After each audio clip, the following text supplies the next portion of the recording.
sweet lang. Pag-usapan muna natin to on how pistol works or handgun natin.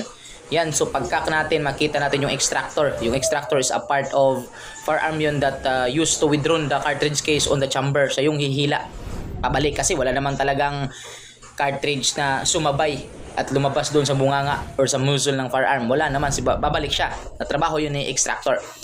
At kung mapapansin natin dyan, pinakita yung ating hammer, yung nakaganon. Kasi trabaho niya is to push the firing pin. Okay, trabaho ng hammer is to push the firing pin. Yan, pag ganon. Pag kung nakita natin kanina, pagkasa, umangat yung isang cartridge natin.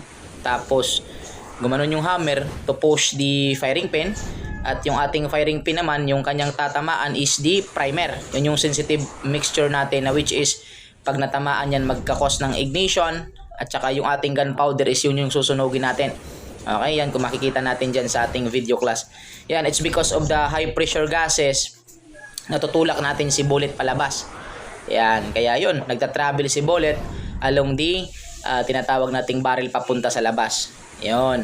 Diyan na magsisimula yung tinatawag nating class na external ballistic kasi paglabas, simula ng paglabas sa bunganga, alis papasok na yung external ballistics natin. Ito yung kung paano yung pistol nag-work at saka pinag-usapan na din natin dito yung mga some parts ng kumbaga firearm natin or ng handgun natin. Yan.